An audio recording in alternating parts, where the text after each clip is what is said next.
मगर जमीन खोदते खोदते कभी कभी से आज भी याद करके मेरे होश ठंडे पड़ जाते हैं। हो गया था।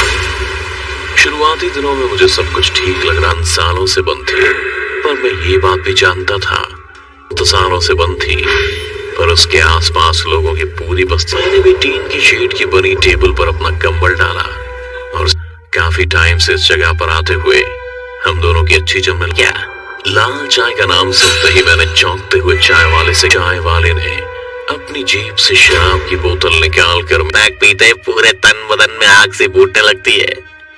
श्याम, आज मैं बहुत थक गया हूँ, फिर कभी अभी मैं सोने जा रहा हूँ। घर परिवार कैसा है? सब कुछ दिखने में भी ठीक घर से लगते हो, बोलोगे या आज भी सो जाओगे? चाय वाला मुझसे कहते हुए जो सोया हो, जो सिर्फ सोने का नाटक कर रहा हो, नींद नहीं था कि तभी टीन शीट पर देखा चाय वाला नीचे जमीन पर नशे में धुत सोया हुआ है।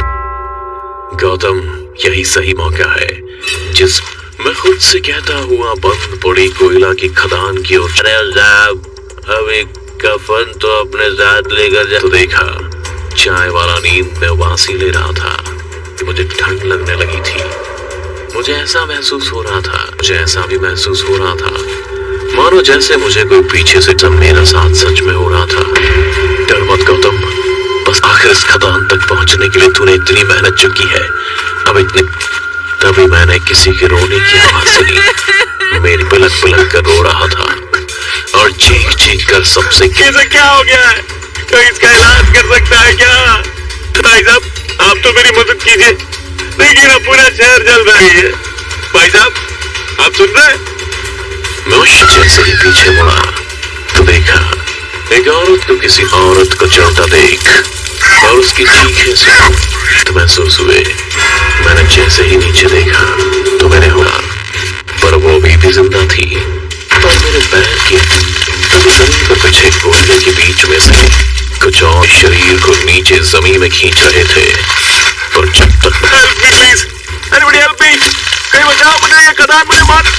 मैं खुद को जिंदा रखने में समर्थ हो चुका था। छिपाया हुआ हीरा इस खदान से नहीं ले जा पाया, हो सके, पर मेरे जिस्म का खून अभी भी गर्म था।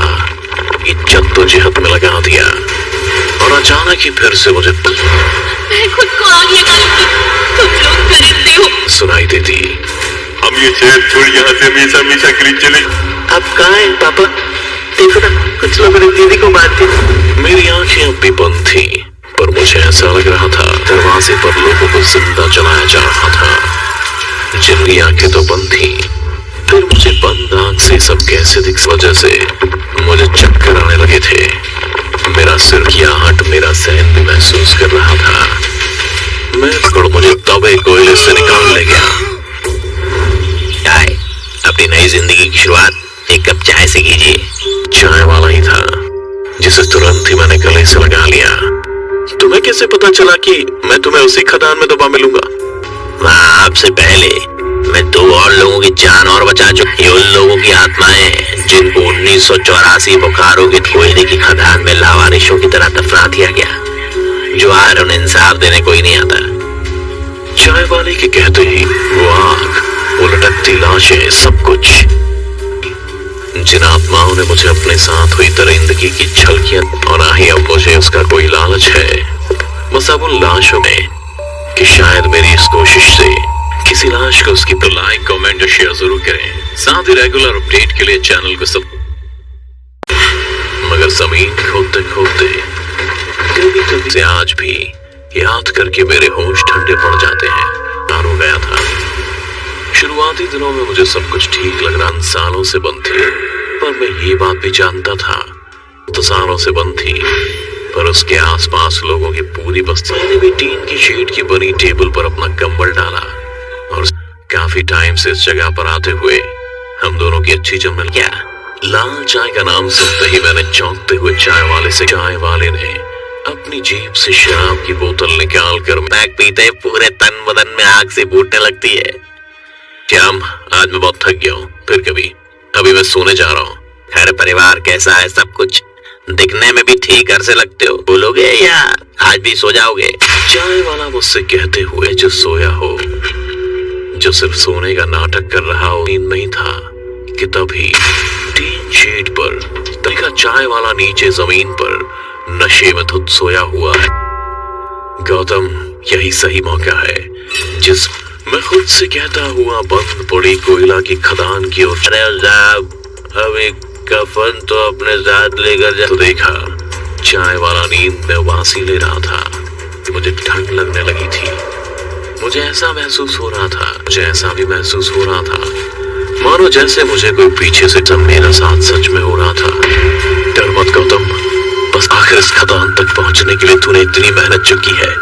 अब इतनी तभी मैंने किसी के रोने की आवाज सुनी। मेरी पलक पलक कर रो रहा था और चीख चीख कर सबसे कैसे क्या हो गया है? कोई इसका इलाज कर सकता है क्या? भाई साहब, आप तो मेरी मदद कीजिए। देखिए ना, पूरा शहर जल रहा है।